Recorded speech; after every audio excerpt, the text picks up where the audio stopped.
Hey guys, welcome back to another tutorial. Today I'm going to be playing around with 3 of my shade inks, and I'm going to show you how I do a simple ink blot technique on this mug here.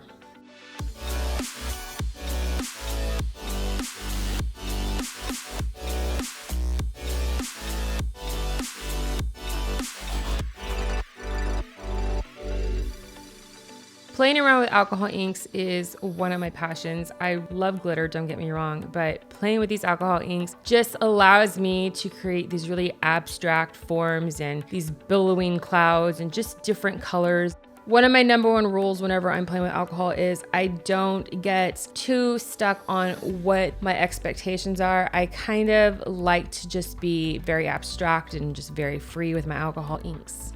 What I did here is I took my mug and I painted it with a solid white just to give a base layer, because you want to make sure that these colors are going to pop. The 3 that I picked are going to be your Crescent Moon, you're going to have your Boom Boom, and little SUZY. These 3 are on my line. You can go to look under the alcohol inks tab and you'll find them there.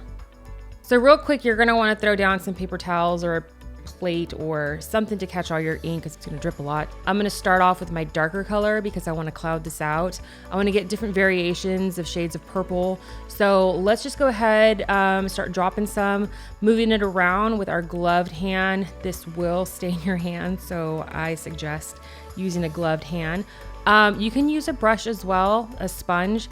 I just kind of like to throw it down and move it around just to get a solid purple. And then I'm going to start mixing my colors, and you'll start to see these colors start to form, lots of different pinks and purples and plums starting to come together. Go ahead and just play. Just start dropping and mushing it around.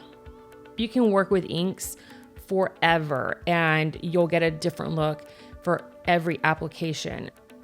So I'm not happy with these streaky lines right here. So what I'm gonna do is I'm just gonna hit it with my sprayer just a little bit more to kind of pick up those blunt lines, and I'm gonna dab away at it.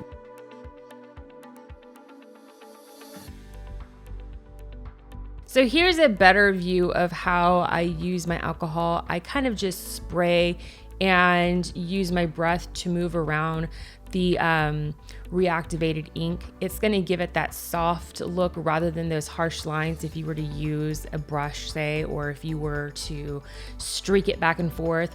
I like to dab it on and then spray and then use my breath to just naturally blend out those lines.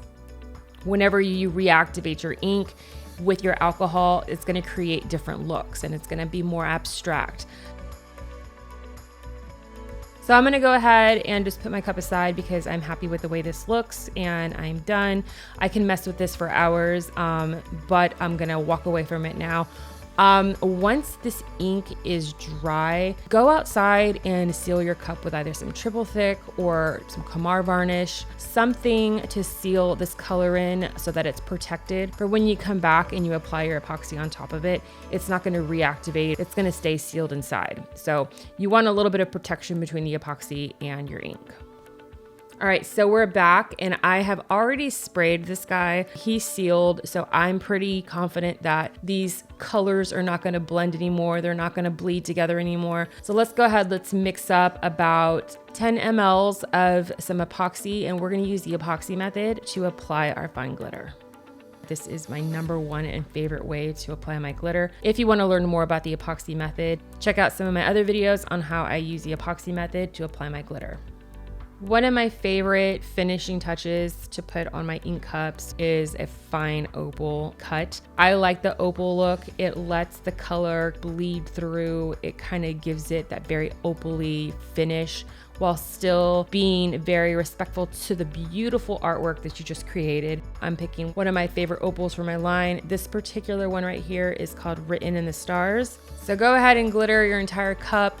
Give it that opal beautimous shine. And don't forget to glitter the bottom of your cup. I have forgotten to do this multiple times and I can't tell you how frustrating it is. So this is a fine glitter. You're not going to have much trouble putting a good thick layer of epoxy on here because it should all be laying down very nicely, cooperating beautifully. And I let it thicken up a bit. And what I mean by thicken up, I let the epoxy sit just a bit, start to activate, and I let it get a little warm to the touch. You don't want it to get hot because that's when it starts to really cure and move very fast and you'll have a big mess on your hand. I let it get warm to the touch. This right here is one of 2 layers of epoxy. Grab your torch, blast all those little micro bubbles, let it spin out a little bit more, come back and torch it if you need to. After it's cured, I'll sand it and you're ready to go with your final layer of epoxy.